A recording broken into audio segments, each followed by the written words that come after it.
लंबे इंतजार के बाद पूरे 21 सालों के बाद राम मंदिर के कपाट खुले हैं। क्या तस्वीरें यहां से क्या नजारा देखने को मिल रहा है। जिस तरह से नक्सलियों ने बंद कराए थे कपाट, लेकिन 21 साल का ये इंतजार अब खत्म हो रहा है।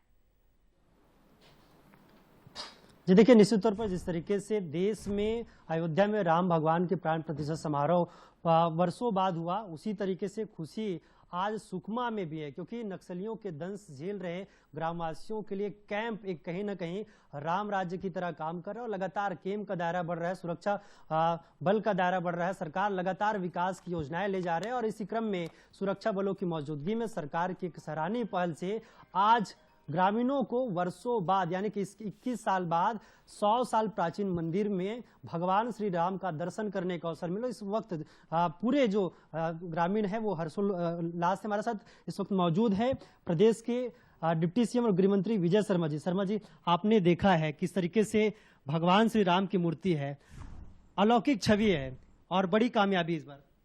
बहुत सुंदर मूर्ति है, मैं देखा हूँ। मतलब बहुत ही सुंदर भगवान राम है, माता सीता हैं और लक्ष्मण जी हैं। मंदिर भी सैकड़ों साल पुराना बहुत स्पष्ट दिखता है।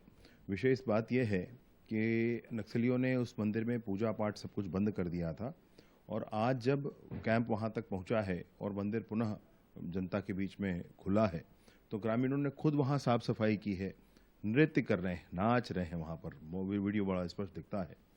बहुत खुशी की बात है। रामनवमी के ठीक पहले यह होना शुभ संकेत है और अयोध्या में प्रभु श्री रामचंद्र जी के भव्य मंदिर के निर्माण के बाद इस पूरे स्थान पर जो वस्तुतः मैं कहूँ कि भगवान राम के भक्त हैं, वो मैं इसलिए कह रहा हूँ कि जब अयोध्या से पूरी कथा जो है, अयोध्या से भगवान राम निकले थे तो कोई सेना उनके साथ नहीं आई थी।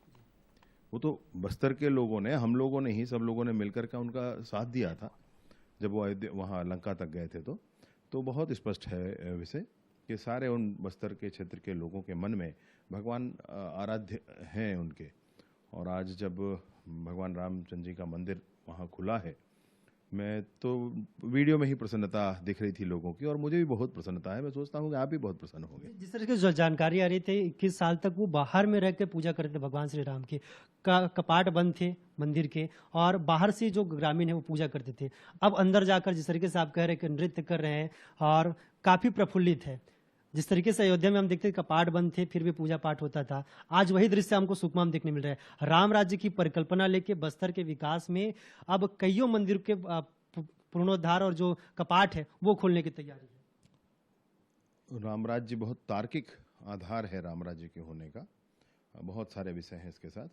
और अयोध्या जी में जिस तरह की स्थितियां थी, लगभग कमोबेश आप यहाँ भी वो स्थितियां कह सकते हैं। यहाँ पर भी बड़े दिनों तक लोगों ने बाहर से ही पूजा अर्चना की भगवान की। अब जाकर के विग्रह सामने हुआ आया है और अब जाकर के लोग मंदिर में प्रवेश कर पा रहे हैं। उनका हर्ष, उनका उल्लास तो स्पष्ट दिखता है वीडियो में। लेकिन एक बड़ी चुनौती है, नक्सलियों का दंश झेल रहे लगातार वो क्षेत्र, अब फिर से एक बार सुरक्षा बल के कैंप वहां पर तैनात होने से, लेकिन चुनौती अभी भी है। नक्सली पुनः जिस तरीके से घबरा कर वार करते हैं, तो क्या लग रहा है सुरक्षा बल की किस तरीके से, आप भी लगातार बातचीत किए होंगे इस पूरे दृश्य को देखने वाले वहां पर कैंप के जो सुरक्षा कर्मी उनसे? देखिए, सुरक्षा का जो विषय है वो, और जब यहाँ पर इस परेशानी का विषय है, तो जब तक अंतिम किसी व्यक्ति के मन में यह विचार है तब तक परेशानी है। हम बहुत स्पष्ट है, किसी भी स्थिति में अति उत्साह में कोई ना आए, कोई सुरक्षित स्थितियों में न जाए।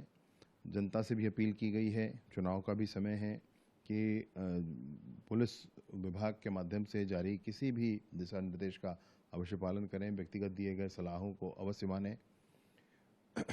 और सुरक्षा कर्मियों के लिए भी, फोर्सेस के लिए भी बहुत आवश्यक है। पराक्रमी है सब, उत्साह है सब में, जोश गजब का है, उनसे हाथ मिलाओ तो करंट लगता है। लेकिन ये बात जरूर है कि एहतियात बरतना जरूरी है। ठीक है, निश्चित एहतियात बरतना जरूरी है, लेकिन वर्षों प्रतीक्षा के बाद आज फिर से राम राज्य की परिकल्पना गांव वासी कर रहे हैं। निश्चित तौर पर डिप्टी सीएम का साफ तौर पर कहना है कि जो जवान है वो भी उत्साहित है और राम राज्य को लेकर के विकास की जो गाथा है उसको बस्तर में गढ़ रहे हैं। जी बिल्कुल टिकेश, बहुत धन्यवाद तमाम जानकारी के लिए। तो देखिए 21 साल का ये इंतजार पूरा हुआ और हमारे साथ हमारे सहयोगी रजत भी जुड़ चुके हैं। रजत, पूरे 21 साल के बाद ये इंतजार पूरा हुआ और अब सुकमा जो है वो राममय हो चुका है। क्या व्यवस्थाएं अब पूजन पाठ के लिए, किस तरह से भक्त पहुंचेंगे, उनके लिए क्या इंतजाम और क्या नियम है? जी देखिए, लखापाल का जो कैंप कुछ महीने पहले शुरू हुआ था, वहाँ के सीआरपीएफ जवानों ने जब इस बारे में ग्रामीणों से पूछा तब पूरी कहानी जो है ग्रामीणों ने बयां की थी। आज न केवल मंदिर के पट खोले गए हैं बल्कि वहाँ साफ सफाई भी की गई है। वीडियो फुटेज में आप देख सकते हैं गाँव के जो लोग हैं वो नाचते झूमते नजर आ रहे हैं। इसके मायने यह कि वे भी इस बात को लेकर काफ़ी खुश हैं कि एक बार फिर से रामलला के दर्शन उन्हें रोजाना मिला करेंगे। नक्सलियों की अगर बात की जाए तो जो हिंदू रिचुअल्स हैं, जो हिंदू माइथोलॉजी है, उसका लगातार नक्सली जो है उसकी खिलाफत करते चले आ रहे हैं। दरअसल इसके पीछे नक्सलियों का डर जो है वो ये है कि जब भी दुर्गा पंडाल सजाया जाता है या गणेश स्थापना की जाती है, वहाँ जो गैदरिंग होती है उस गैदरिंग से नक्सली डरते हैं कि कहीं गाँव के लोग जो है वो इकट्ठा होकर नक्सलियों के खिलाफ या फिर जो माओवाद का जो पूरा सिस्टम है उस एरिया में उसके खिलाफ कोई निर्णय न ले लें, बगावत की जो चिंगारी है वो ना फूटे। इस बात को लेकर नक्सली लगातार विरोध करते रहे हैं। इस तरीके के और भी मंदिर हैं, गणेश स्थापना और दुर्गा स्थापना, इसके भी विरोधी रहे हैं नक्सली।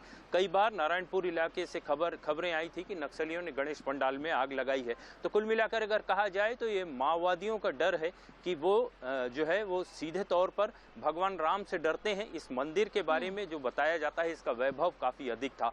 किसने इस मंदिर को बनवाया इस बारे में तो जानकारी नहीं है, लेकिन लोग जो है यहाँ रोज इकट्ठा हुआ करते थे और नक्सलियों और आखिरकार कहा जा सकता है कि इंतजार आखिरकार पूरा हुआ। बहुत धन्यवाद जुड़ने के लिए, आपका तमाम जानकारी देने के लिए।